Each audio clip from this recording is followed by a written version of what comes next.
Today we are going to be talking about the time that you're actually able to go and meet the office, meet the manager, meet the doctor, meet the owner, the whoever is going to be above you. Hopefully you're going to go and you're going to meet them. I'm going to talk about the four things, at least the four things that you should bring with you, and some of the questions that you should, like how you can get questions in order to ask them so that you look prepared, and some other tips and tricks around that. So the very first one is I'm always going to recommend you to bring your resume, and I'm also going to recommend for you to have it in a folder so you have everything in there that they potentially will want, and you literally can just say, "Hi, my name's Wendy, I brought this for you," and it's got all of the little goodies in it. So what the few things that I'm going to recommend for you to put in this folder, it will be your resume, obviously, is number one. Number two is your cover letter. And number three is your references. And if you noticed, all three of these pages are basically identical besides the content. See? So let's say that my resume gets separated from my cover letter. Everything is identical for the top portion. The top portion is all identical. So if any of the pages actually get separated from each other, they are easily going to be able to find out where each of these belong to, who these belong to.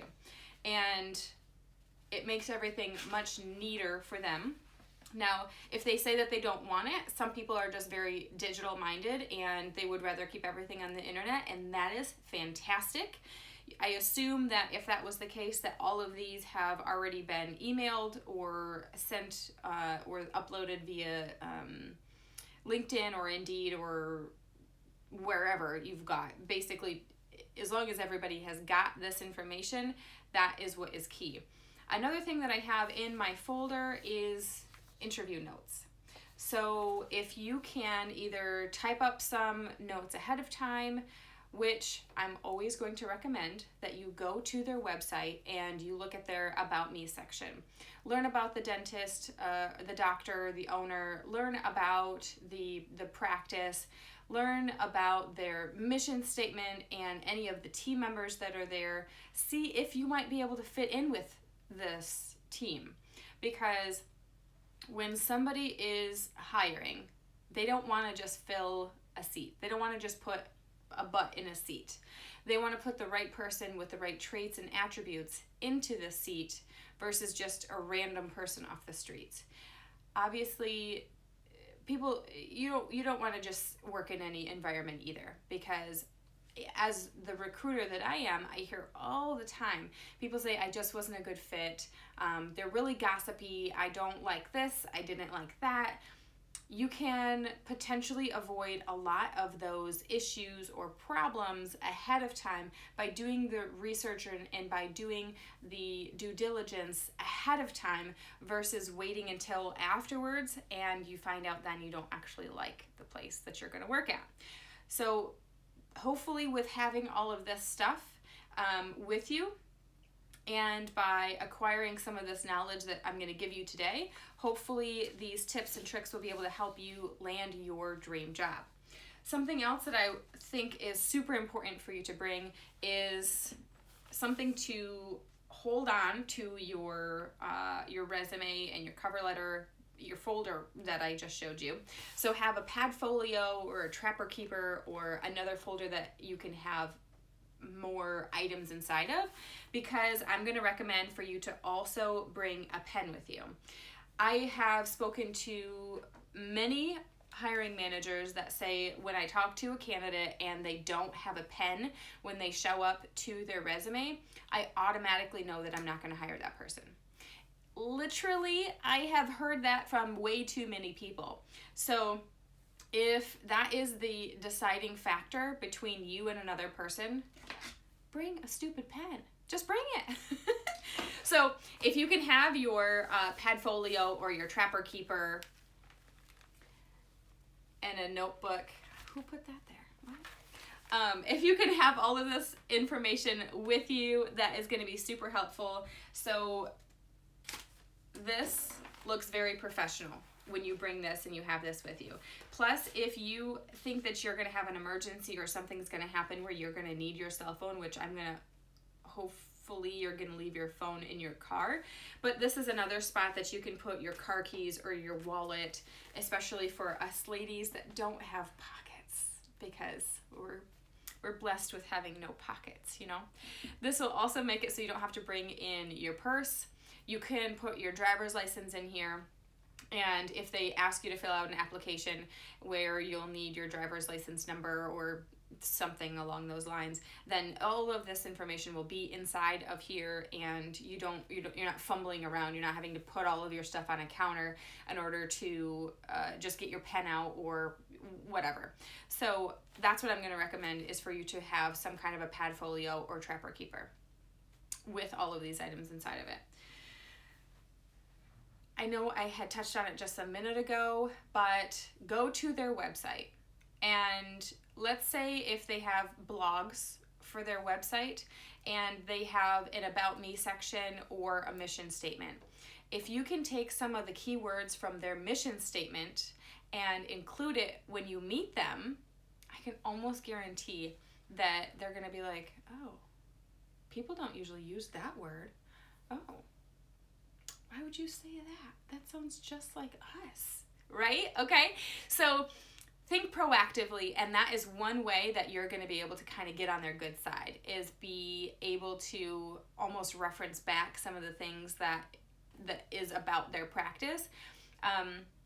Let's say, for example, if you are going to work with somebody who went to MSU University, and if you did not include that on your resume, or if your son or your daughter is going to MSU or whatever, how neat would that be to just even have a little bit more of a connection to the owner doctor or to the office manager if you see that on their website? Like, hey, do you still like MSU? Did you have a good experience? My kid is going to go there, blah, blah, blah. If you choose to talk about your children, or if you went, or if your spouse went, or your best friend went, I don't know. It's something that you can small talk with. And with the blogs on their website, that's also something that you can use small talk with. You can say, oh, I see that you're interested in Sonicare but not Oral-B. Have you ever heard of Burst toothbrushes? I've heard a lot about them. I've never used it, or I have used it, and go from there. Again, just small talk. It's not anything super important, but if you get into a conversation with a doctor and it's super deep, that's something that you can go back and reference to. And that is something that you can also have on your notebook, is just some little tidbits that you might want to remember or go back to. You can have that in your notebook to reference back. Another reason why you want a notebook is, let's say if they are asking for, I don't know, something ridiculous, like your birth certificate. I don't know, just for example. That's something that you can write down on your notebook, and when you get home, it's not something that you're going to forget. I have a terrible memory, and I know that if I don't write it down, I will not remember it. So that's one thing that I'm always thankful for, is being able to write things down. And I'm thankful that I work from home and I'm always in front of a computer, or at least paper, that I can keep my notes together. I do want to finish this video out with some quotes that I think are super important. So I recently was reading this book. It's called Rookie Smarts by Liz Wiseman, and I think it's a fantastic book.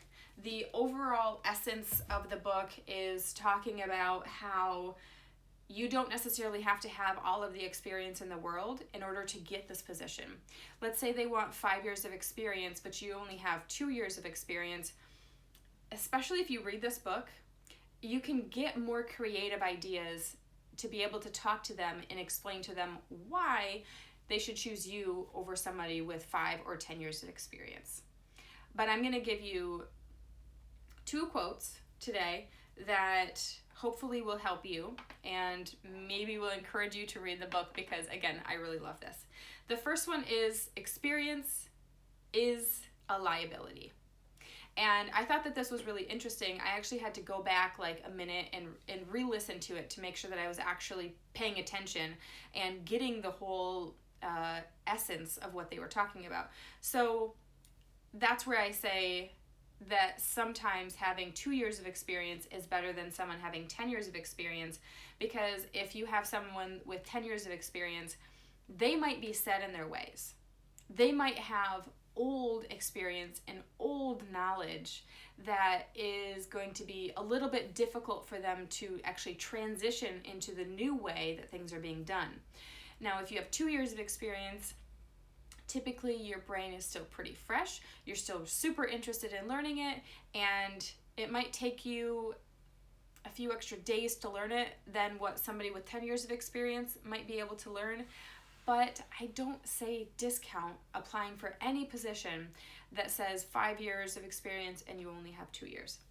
The second quote that I'm going to talk to you about is similar, and it is knowledge acquisition becomes more important than knowledge retention. Obviously, this doesn't mean to forget about everything that you've learned, but it's stating that if you were willing to go the extra mile and learn more about them and their practice and the ways that they do things, the knowledge acquisition is going to be so much more important than if you are working with somebody who's like, ugh, I don't know how to do that. I don't really want to do that. Let the new girl do it. Let the new guy do it. So thinking about those two, hopefully I have encouraged you to read or to listen to this book. I will tell you that it's phenomenal and it's worth every penny.